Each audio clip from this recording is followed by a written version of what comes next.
Hi hello everyone. কাল তোমাদের থেকে এতটা ভালোবাসা পেয়েছি ফার্স্ট ব্লগে, কি থ্যাংক ইউ সবাইকে। আর আজকে আমি তোমাদের সাথে শেয়ার করব আমার শপে যাওয়ার কিছু মুহূর্ত। তো এটাই হচ্ছে আমার শপ। আমার বাড়ি থেকে বাস দুটো বাড়ি ক্রস করে গিয়েই রোডটা অপোজিটই আমার শপ। অনিনা বুঝতে পেরে গেছিলো যে আমি ওর ভিডিও করছি, ও ভীষণ ক্যামেরা চাই। তো যাওয়ার সময় একটু পমপমকে প্যাম্পার করে দিয়ে আমি যাই যখন ও ঘুম থেকে উঠে থাকে। আর শপে গিয়ে আমার ডেলি যেগুলো সেই কাজগুলো স্টার্ট হয়ে যায় সব থেকে প্রথমে। যার জন্য আজ আমি সব কিছু পেয়েছি জীবনে, তার নাম নিয়েই আমি স্টার্ট করি। সবটা নেওয়াই আমার এই একটাই কারণেই, একদম বাড়ির কাছে, কি পমপমের অসুস্থতার জন্য যদি ওর নিড হয় তো আমি দৌড়ে ওর কাছে পৌঁছে যেতে পারি। শপে গিয়েই আমার শুরু হয়ে যায় ডেলি যে কাজ, সাফ সাফাই।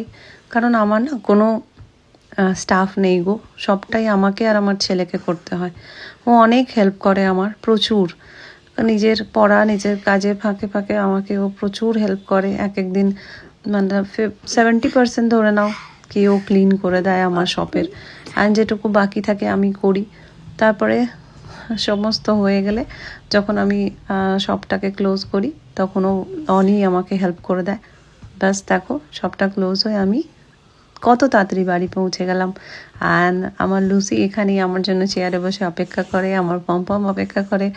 বাড়ি ফিরে একটুখানি ফ্রেশ হয়ে অ্যান্ড আমি এক কাপ গ্রিন টি নিই আর সাথে কিছু স্ন্যাক্স, যেদিন যেরকম হয়।